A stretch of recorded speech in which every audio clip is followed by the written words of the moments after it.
Assalamualaikum warahmatullahi wabarakatuh.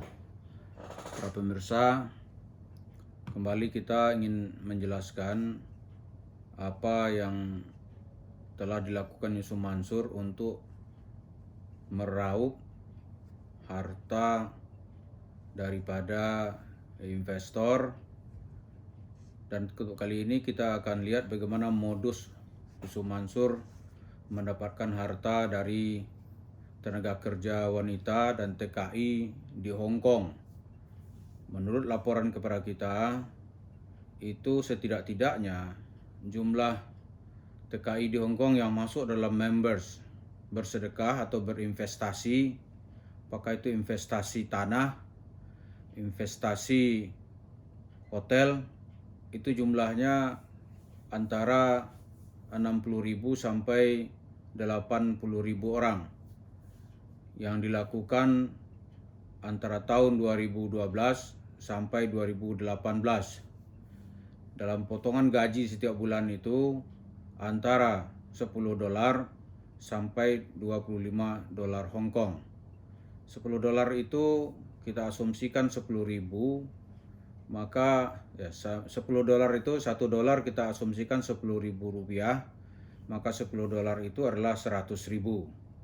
Dengan 60.000 TKI atau pekerja migran di Hong Kong, maka setiap bulan Yusuf Mansur akan meraup uang sejumlah 600 juta rupiah. Itu kalau diakumulasikan secara sederhana, setahun itu Yusuf Mansur bisa mendapatkan 7,2 miliar. Kalau aksinya ini bisa berlaku sampai 7 tahun, maka uang TKI Hong Kong yang diambil oleh Yusuf Mansur itu lebih dari 50 miliar rupiah. Jumlah ini tentu saja jumlah yang cukup besar. Dan begitu para TKI ini pulang ke Indonesia pada tahun 2018, 2019, mereka mengecek investasi yang telah mereka tanamkan kepada si Ucup yang mengangkat label-label ustadz, menjual agama, bahkan saat itu berhalu ingin membeli Indonesia. Mari katanya kita robah nasib kita, anak-anakmu nanti di hotel itu kalau mau pergi umrah bisa menginap gratis. Di pesantren Darul Quran, sekolah itu nanti gratis. Dan alangkah kecewanya para TKI kita, begitu pulang ke Indonesia, dia ingin menyekolahkan anaknya agar bisa menjadi anak-anak yang berpendidikan baik, beragama, tapi jawaban yang didapat adalah kata-kata cacian, diusir, bahkan tidak diakui hak-haknya. Untuk memuluskan modusnya, Yusuf Mansur itu pada tahun 2012 itu menulis buku tentang keikhlasan sedekah. Judul bukunya itu adalah Boleh Nggak Sih Ngarep. Di dalam buku ini dia bercerita bagaimana keajaiban sedekah. Keajaiban sedekah yang ditampilkan di sini, kata Yusuf Mansur, ada seseorang dia bersedekah 100.000, tapi dikasih keajaiban oleh Allah, dia bisa membuka showroom pinggir jalan.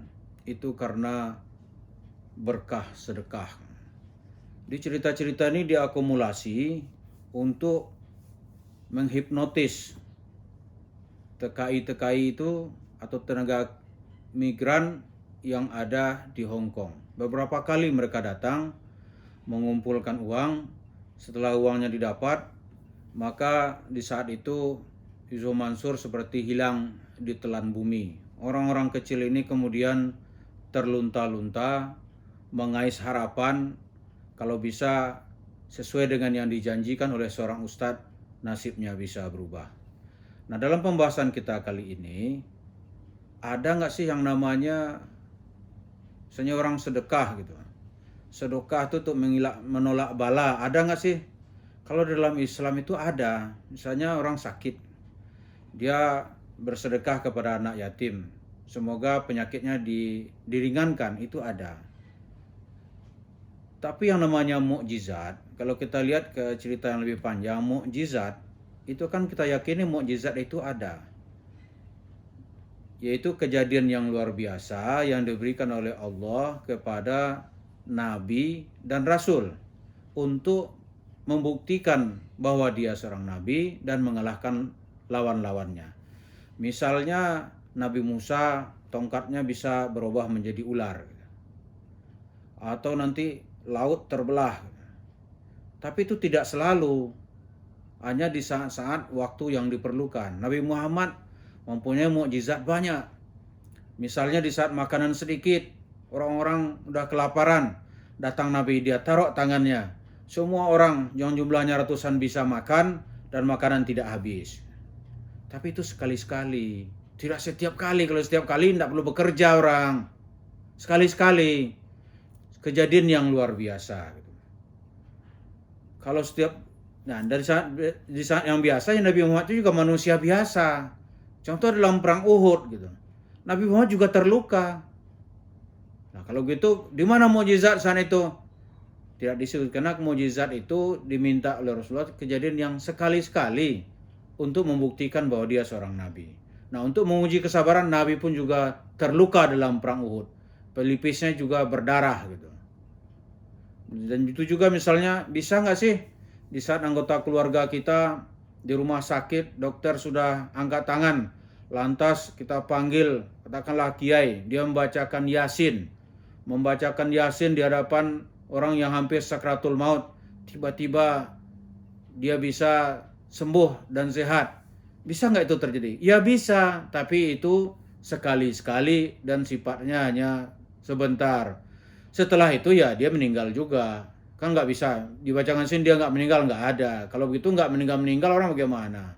Jadi itu sekali-sekali. Nah, ini Yusuf Mansur memperceritakan ayat cerita-cerita yang luar biasa. Dia karang-karang sendiri, seolah-olah orang dengan bersedekah sekali itu terjadi berkali-kali. Misalnya Pak Ahmad atau Ibu Fatimah, Ibu Yanti, dia bersedekah. Lantas diceritakan seperti cerita bukunya. Ibu bersedekah 100.000, dia bisa buka showroom pinggir jalan. Ibu nanti bersedekah 50.000, nanti datang ikan datang ke rumah. Itu nggak akan ada. Dan mukjizat intinya untuk para nabi dan rasul. Mukjizat nabi yang terbesar itu adalah Al-Quran. Setelah Nabi Muhammad meninggal, Al-Quran tidak turun lagi.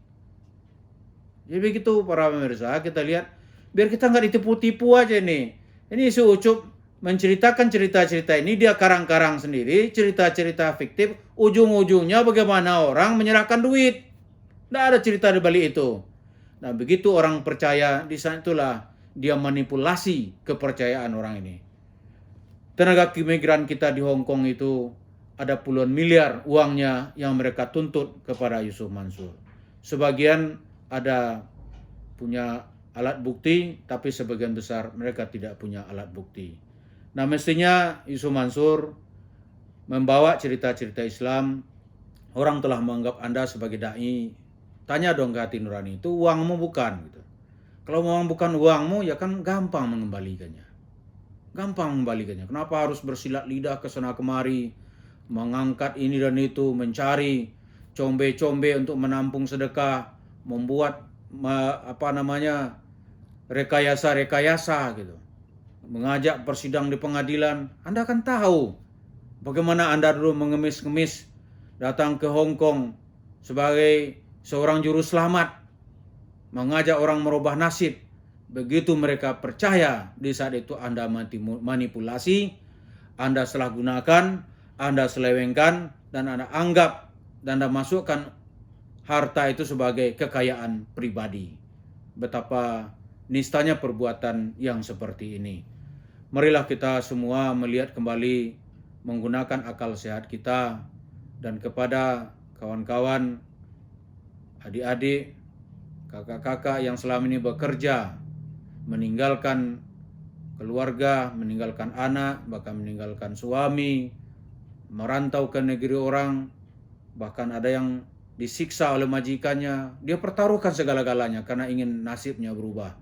Sekarang bertemu seorang seperti Yusuf Mansur, dia gunakan uang itu untuk kepentingannya pribadi. Lantas dia petentang-petenteng menjadi konglomerat sedekah kemana-mana seolah-olah uang itu adalah miliknya. Nah sekarang tidak ada yang bisa menang melawan tuntutan rakyat. Rakyat itu sekarang sedang meminta hak-haknya. Mudah-mudahan kita semua menjadi orang yang mawas diri. Kita mari saling menasihati kepada saudara-saudara kita. Mari kita nasihati siapa yang bisa kita nasihati, termasuk Al-Mukarram Jama'an Nur Khatib Mansur alias Al-Mukarram Yusuf Mansur, dan semoga apa yang kita upayakan ini bermanfaat. Terima kasih.